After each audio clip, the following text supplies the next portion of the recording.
What's up, guys? Welcome back to Couch Coach Sports. It's me, Dean. With me, as always, Bjorn. Bjorn, brother, how are you doing? I'm doing good, thanks, my brother, and yourself? Fantastic, brother. Champions, FA Cup champions. Oh, bro, you Yeah, surely, bro. you surely can't be happy. I get it. FA Cup win, it's a big one for you guys, obviously. But the season you guys had, finishing eighth in the Premier League, are you But optimistic? who had the better season? Us or Do you you think guys? so? Do you think so? Do you think better than Who? Arsenal? I remember back in 2020, or was it 2021? I can't remember now exactly when we won the FA Cup. You were busy giving me a, Exactly. you were busy giving me a lot of shit, and we finished eighth. And we won the FA Cup, and you're like, "There's no way." I think you guys even finished second that season as well, and you're like, "There's no way Champions League so much better than finishing eighth and getting the FA Cup. It's so much better to get the Champions League." And look at you now, you're exactly the same as where we were.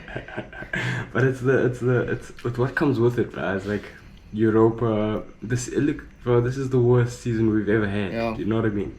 And to come away with the trophy is like, bro. You cannot not be happy, bro. It's like Really? it's And it was a bit shocking yeah. that you guys actually got that trophy in the end. I mean, Man City, I think they were partying the week, the players. I think they were just maybe a Yeah. bit hungover. Because I don't think, honestly, except Man United fans, I don't think anyone expected you guys to beat City over the weekend. Oh, for sure not, bro. I think but it is one of those games where you come in as an underdog. It's easy to motivate the team, bro. Where you're playing against a team who's they motivated, but they're not on the level that we were. You could just see in the way we played. The guys are working hard, bro. Till the end of the game. I mean, the 96 minutes. Rasmus outrunning Carl Walker there, bro. Where that doesn't happen anytime in the season, bro. You And know, but that happens then. that's exactly what I was actually gonna say. The biggest thing, I know we've mentioned Ten Hag before, and actually and you just mentioned as well now about how bad the season was. Mm. I think the biggest thing that Ten Hag's actually done at you guys is breathe these youngsters in, and we saw two of Yeah, your for sure. your youngsters score over the weekend, Kobe Manu and Alejandro Garnacho. So I think out of everything Ten Hag's done, I think his transfers have been poor. I don't think always his tactics have been that great.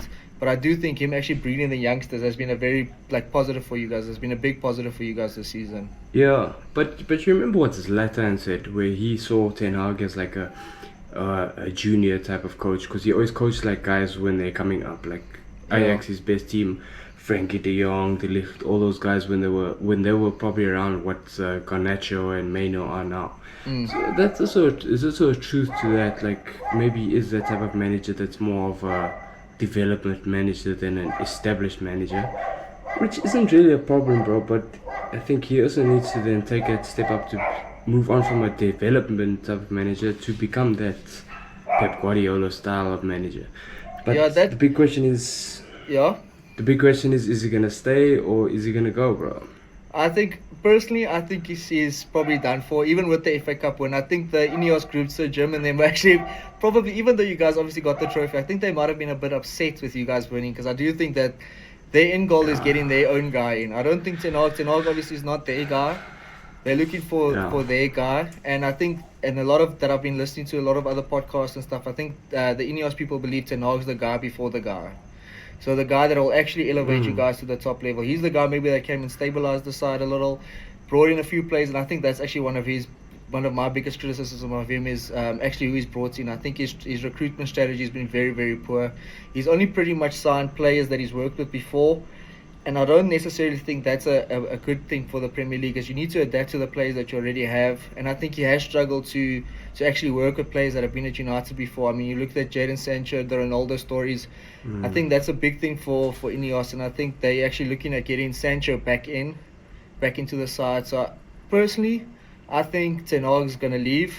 Who's going to replace him? I'm not sure. Pochettino's available on the market. It's probably going to be between him and Tuchel. We saw I saw Ornstein tweet today that Kieran McKenna is going to sign a new contract with Yeah. Ipswich. He's a former Man United man himself, and he probably would have been the best fit for you guys. What do you think? Bro, the problem is just like who would come in. I don't trust Pochettino or Tuchel more than I would Ten Hag. I don't think they're You better talk than him, about- to be honest. Yeah, no, for sure not. Definitely not, bro. You think of Pochettino at Chelsea, and look at Chelsea, the amount of money they spent. Bro, the squad that they have compared to ours. If you can't make it work there, bro, the chance of him making it work there by us is so slim. Where the Tuchel- pressure is also a Tuchel- lot higher. The pressure at United Yeah. is a lot higher than it is at Chelsea. Exactly, bro. Exactly, and he's kind of. I feel like if I'm a fan and I feel like this guy is like a bum, how are you gonna feel as a player? Like they just. It seems like the players have quite a good relationship with Ten Hag. Now they fire Ten Hag, and maybe you have half the squad being a bit sour about it, and now they have to kind of appreciate Pochettino, who, in the fans' eyes, isn't good enough. Yeah. So is he gonna is he gonna get the results out of them? Bro, no. Tuchel, yeah, we can talk about he's won a Champions League, he's done all this, but bro, he basically Look what he did with Bayern this season. he and he got fired from Chelsea, so Both his last two You know- jobs he got fired at. I'm sure I think PSG also got sacked. So yeah. I agree with you. I think both of them are probably at the level of Ten Hag. I still personally, I don't believe Ten Hag's the guy that's going to take you guys to like the Guardiola, even Arteta's level. But I think there are managers on the market probably that could take you guys there. There's a few guys in the Portuguese league that probably could take it up there. Nagelsmann, that you mentioned before in an earlier video, would have been a good appointment. But with them unavailable, you might as well just stick it out for another year, because otherwise what happens? You just restart the whole process again. The last 2 years have been pretty much for nothing. And we've seen that over the last decade with United. I mean, managers last 2 to 3 years, then the whole process starts again. A new manager will come in, buy 2 or 3 players that are like very expensive, that are his guys, but there's no system that's like a continual system that goes forward. You know what I'm saying? So you kind of need to, like, just what Arsenal did with Arteta, you need to give them a little bit of time to develop their system, and then to put in the players that they want into place that can take the team forward. That's why I said my only issue with Ten Hag is not even so much about what he's done or anything like that, but more about the players that he's brought in. And I think if you look at like the Onanas and stuff like that, if he actually does want to survive at United, which he might not, but if he does, I think he needs to change his recruitment strategy a lot. I think he needs to start looking outside of the box for players. You can't just rely on players that he's worked with before, because I mean, bar Alessandro Martinez, I think they've all failed. Anthony's failed. Onana for me has been very poor. I know people say it's the defense that's actually costed him so much, but if you look at the mistakes, especially in the Champions League, it's really costed you guys. He can't save a low shot, bro. He literally cannot save a low shot. That shot from Doku the weekend, it's Onana's kryptonite. Near post low shot, he's not saving it. Yeah, so you see, that's the thing. Ten Hag needs to be a bit more ruthless in the transfer market. I know I mentioned Arsenal a lot, but they're pretty much the ones that'll probably take over from Man City once Pep leaves. You need to be more ruthless. I mean, Aaron Ramsdale won the Golden Glove the season before. Next moment, Arsenal bring in David Raya because they want to keep elevating the side. Sometimes you just have to accept that, okay, this was a mistake. Now I need to change it quickly as possible and try and just fix what I've done and to make it the betterment for the team. Yeah, bro, but do you think that maybe things could change, like, transfer-wise, considering our new management board? So we look at, like, the Ten Hag's, from when he came in, his shortlist. Frankie de Jong, bro, we were linked to Frankie de Jong for 2 years. Never ever saw him. So, Matthijs de Ligt, guys he's worked with, but guys that his first choices, how many first choice players did he actually get? Probably just got Anthony, yeah, Anthony ended up being like not even his first choice, but more of like a panic to get him someone who was on his shortlist. You know what I mean? I mean, Lissandro Martinez wasn't even his first choice during that season. Yeah, Timber it was was. Timber. Remember? Exactly. Timber was. So now we think of a situation like that. Now, let's say example, this new board is actually efficient in what they're doing and efficient in the transfer window, and Ten Hag gives in their shortlist if he stays. This is who I want, this is who I need. And he gets 90% of them. Let's say he gives a list of 10. Okay, that's a bit high, but let's say 8, he gets 6 or 7. Right? Yeah. First choice players. Don't you think then that immediately puts him in a better position to do something better with the side than he has this season? No, I agree with you. But like I said, it's just the recruitment strategy. Even like the Malasia, it's like the only players he really looks for is players that are either like a Dutch heritage or they played in the Dutch league. You need to expand your horizons a little bit. I mean, Rasmus coming from the Italian league, you can see that he's actually going to be a player that probably could develop into like a proper star. I have to give him that. Rasmus is still young, So I don't really expect much from him this season. You've mentioned before that you probably needed an older head above him that could have maybe helped him settle a bit better into the side, which I think Still you guys does, probably. I think. Yeah, I think you guys are gonna get another striker this season. But then, Mhm. and obviously, we should also mention, to be fair on Ten Hag, that United have had a lot of injuries this season. If I remember Goldbridge saying something like, Ridiculous, bro. something like the amount of times, so players would have been out multiple times, but I think there was like 60 injuries throughout the year. I mean, Yeah. that can really cripple a side for bad of a pun there, but that could really have a big influence on the team. So I think there's a lot of factors to take into consideration here when it comes to Man United season. I think the season has been poor. Don't get me wrong. I do think the season has been poor. I think the fans won't be very pleased with it. I think Ten Hag does have a lot to do with the poor season. But I also think that there's a lot of mitigating factors that go against him. So I think when you Yeah. take everything into consideration and you look at the market available for managers at the moment, I think Ten Hag's probably the best fit at the moment. I still don't think he's the guy that's going to be there in the long run. But maybe for one more year, he can help settle the team, and then you guys bring in a proper manager. Maybe after the Euros thing is done, Nagelsmann, after another year with Germany, might be available, and then he comes in and takes over and actually implements a better system. But yeah, I think United's season was winning the FA Cup was a big positive for you guys. I think it's taken a very, very bad season and made it at least into an average season, about a 6 out of 10. But there has to be big Yeah. changes at United, and I think even before the manager goes, who probably needs to go, you guys need at least a clearance of about 10 Yeah. players need to go. I mean, you can look at Harry Maguire, probably needs to go. Luke Shaw, even though on his day he's a very good player, he's always injured, he probably needs to go. I've been hearing whispers that Rashford might actually be on the market for Arsenal. So if Yeah, Arsenal give you really, guys, huh? yeah, but if Arsenal give you guys 90 mil or 80 mil for him, you take that and you can Yeah, reinvest that into the side. You guys are in a different position than what Arsenal are in now. You guys can't really afford to have, let me put it in quotation marks, star players. You guys probably need to build a team before you can actually add those really luxurious type of players into your side. So I think Jadon Sancho probably needs to go. Who else needs to go? I mean, midfield Casemiro needs to go. Varane's going. So there's going to be a lot of changes, and I do expect you guys to actually do to make quite a few signings this summer. Who would be your top 3 signings to make?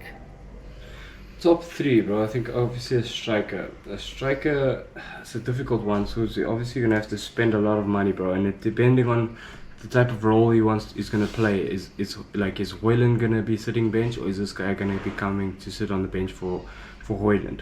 And also experience. I think type of experience. So I think Premier League experience is gonna be most valuable for us. So I would probably go with someone like Ivan Toney. Ivan Toney That's seems exactly like what I was someone- going to say. Ivan Toney probably up there as somebody who can really, because I think him and Højlund can be competing, bro. I don't really want someone. Okay, it's difficult to say you don't want someone to put Højlund on the bench, but also at the same time, if someone is coming in and putting Højlund on the bench and banging in goals, then yeah, great. But I'd like to see someone who kind of helps Højlund develop while also putting on a performance. Kind of remember how Benzema was when Ronaldo was at Madrid. Kind of that. You need that competition. second- Exactly, bro. Exactly. You need that. It'll bro. drive And everyone that'll- up. It'll drive the levels up. Yeah, exactly, bro. A centre back, definitely another Definitely. centre back. So Varane leaving, bro. Todibo's a nice option, bro. He's Branthwaite's not pacey. bad. Branthwaite. I'll have to see how he does at the Euros, bro. At Everton, you can't really gauge Everton had one of what the Everton are like. Everton had one of the best defenses in the league last season. I think they kept second or third most clean sheets in the league. But you know what it is? It's the Harry Maguire effect, bro. So now I see a English centre back playing well for a lower level team, and I think, another Harry Maguire. Maguire. So I have that fear of signing Braithwaite is going to cost a lot of money. Let's Yeah. be real. He's going to cost a lot of money, and he could just be a Maguire 2.0, bro. So He could, but he could also be a John Stones 2.0. You know, that's the conundrum that you have. It's really it's a gamble, but it could be a gamble Yeah. worth taking. Yeah. So it's also he's a bit younger. So do you want to take someone who's up and coming, or do you want to bank on someone who's got experience in Europe, played at a higher level, So yeah, it's a pretty. You think there's no difficult one chance there, you bro. guys get De Ligt though? You mentioned before De Bro, Ligt. I was think, literally about to mention De Ligt. So depending on what Vincent Company has he signed now for Bayern Munich, it depends on what he wants, bro. If he's a De Ligt fan or not. So obviously coming and going. If they who's centre back there at the moment? they got Dyer, Kim Min Jae, Dyer. Who else do they have? De Ligt. Upamecano. They got Upamecano. Upa.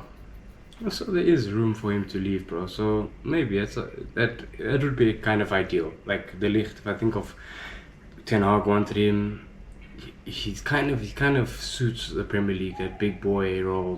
Doesn't have to be the fastest. But he's Yeah, also bro, a I think leader, he would bro. do He's a well. leader that you guys Yeah. could get into the side. That's the biggest thing. You guys need leaders. So yeah, bro. So Sandro Martinez next to the De Ligt sounds fantastic, bro. So that Yeah, would that's be a a main proper. option. That's a big proper option. partnership. Bro, and the one that's not really a signing, bro, but a risk and everything. Greenwood, bro. Bring him back. Done. Do you think so? Do you think he's gonna, with all Bro. those accusations and stuff? I know he's a class I don't player. know. Don't get me wrong, but do you I think don't you know. guys need I- that type of scrutiny at the moment? Extra scrutiny. Bro, we already get all the nonsense. What's a little bit more, bro? Do you know what I mean? Fucking, we already get all the bullshit. What's a little more? That makes no difference, bro. Yeah. Just bring him back. Just bring him back, bro. He made his mistake. He's suffered for it. Anyway, he's He's cleared. technically, he's technically done nothing. So, bro, just bring him back. He's United born and bred, bro. He's jamming. He's killing it. Bring him back, bro. Done. Then And we don't he- need to deal with this Anthony nonsense. He can play, like Bro. I say, he can play on either side of the flank, and he can play up front. So he definitely gives you guys an Bro, option, especially if left or right. if Rashford, if Sancho leave, maybe both of them leave. Now you have another option. Because I probably think if Rashford, the reason why I think Rashford's going to leave is because Garnacho's probably going to take over that left-handed side, and then you need someone on the right. If Sancho also leaves, maybe Michael Olise. Yeah. Michael Olise is not a bad option. I know you guys are interested in him as well. Yeah. Bro, Olise is an option, yeah, but for me personally, I would just like to see Greenwood back, bro. You'd like to give him another chance. Yeah, bro. It's I hate that it's like the situation is what it is, bro. And I always think of like, had that not happened, what kind of season would Greenwood have had this season, Yeah. bro? It could have been like if we could have been in a position where we're saying United, it was better above average season. Maybe we came, it's knocked on the Champions League spots just because of one guy like filling an important position. Because, bro. Before the How many drama, his development was insane. He was pretty much like on the same Insane, level as bro. Saka, maybe even a bit of a better finisher, maybe not good as good as like retaining the ball. But as far as finishing goals and stuff, he was up there. I mean, he was like 18, 19, and he was scoring goals for fun in the league. Bro, that's it. Golden boy levels, bro. You think of like the rise of Jude Bellingham. You think of put Greenwood on that type of path. What he could have been. What I he mean, could have been. you guys rant and rave about Kobe Mainoo, but when Greenwood actually broke into the side, he was way more prevalent. He did a lot more. Yeah, bro. You know what I mean? He was like Bring them in, he bro. was the most exciting player in the league. So I don't think that's a horrible option. Like I said, the only consideration is technically, like you mentioned, he's a very good player. He's got the class to be a top class player, but it's just the scrutiny that would come with him. Yeah. Every it's single time he difficult, goes to an opposing stadium, they're gonna boo him. Every single time he touches the ball, and Excuse me. Yeah, bro. It's gonna be difficult for him personally. So we'll have to see. I think it might be out of reach in terms of how difficult it is as a situation that they might just avoid it and rather just move him on and maybe look to bring him back in the future in terms of buyback clause or something like that. yeah, it could be an option. Like I say, you guys do need a bit of funds. I think there's going to be big movements at United, outgoings and incomings. I think there's going to be a lot of movement this season. If Ten Hag leaves, we're still going to see a lot of movement. I don't think Ineos are there. They're there to make a statement this year. Who knows who you guys sign? I think you guys are going to spend a lot of money, 200 mil to upwards to 300 mil. I think you guys are going to spend again. So I think it's good. I think out of all the teams, I think I would be quite positive as a United fan after the FA Cup. I honestly would. I still Yeah, think you have it to. was a poor season, but I do think there's a lot of positives. But let's Yeah. let's wrap it up now. I think how we're gonna wrap it up is I want to ask obviously the United fan. He knows more than I do about like exactly what's going on there. What would you rate the season? What would you think's the biggest changes that needs to happen at United for next season and going forward? Yeah, bro. So, bro, you have to rate, if before let's Out say of 10, on out of Fri- 10. On Friday, I would rate the season a 3, bro. That's how Yeah. shit it was. After Friday, I rated it about a 5, bro. Yeah. Of course, we had a great moment, but it doesn't. You go look at the Premier League log and the games that we lost, bro. And the football we played was actually quite shit, bro. Yeah. I hate. It's the first time in a long time where I watch United and I think I may as well just switch this off. I'm just wasting my time. You know what I mean? So yeah, bro. And what else did you ask? What What do you think the biggest changes are going to be? Do you actually not what you hope for? Do you think Ten Hag's going to stay? What do you think? And what do you think the biggest changes are going to be next season? What do you guys need to do to actually go forward and like develop and improve? So, bro, the reason why I think Ten Hag might stay is because of the win and the fan reaction this last few days. So I think the fan reaction is gonna play a big part in what Sir Jim Ratcliffe and Ineos decide, because they are new, bro. They don't want to be putting the fans against them immediately, and I think the bigger risk is to bring in a new manager and that manager failing. Then, bro, what then? The fan base is gonna be like, oh wow, we've sold the club to the new Glazers. Mm-hmm. You know, so I think they're probably just, if I was in their position, I would probably say, okay, the fans want him to stay, let's let him stay. If he fails, we move him on. Done.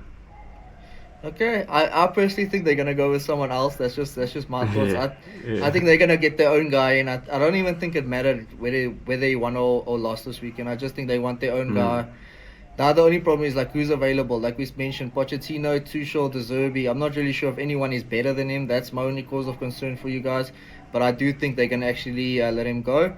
And then what changes do you see needs to be made, like from your perspective, for United to actually improve and develop and to return to their glory days? First up, outgoings, bro. So I think the Deadwood needs to get moved on. We've been talking about this for probably the last 5-6 seasons. Move the Deadwood on. So yeah, there needs to be a minimum 8 players gone, bro. If I can Agreed. think of off the top of my head, 8 to 10 players gone, and then they can look at how much money they get there and what the budget's looking like, and then start fulfilling whoever is the manager's shortlist, bro, and then we can see what happens from there. But yeah, most important, get the Deadwood gone, because that's money, it's dressing room vibes, it's years and years of disappointment gone, bro, and we can build from there again.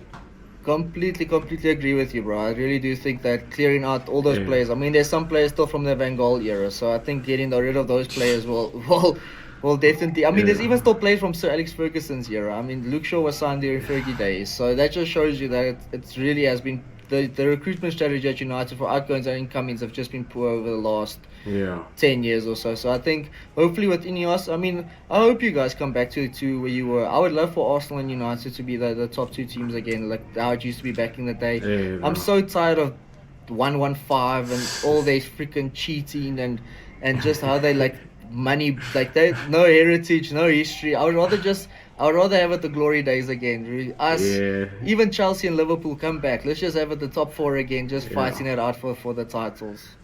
Exactly. But anyway, guys, that was our show. Please let us know if you guys agree with us, disagree with us, any ideas or plans that you think United should be taking on. But yeah, guys, leave it down in the comments if you enjoyed. Please like, please subscribe. It really helps us out a lot. And until next time, it's been your Couch Coach Sports Coaches. Cheers. Cheers, everybody.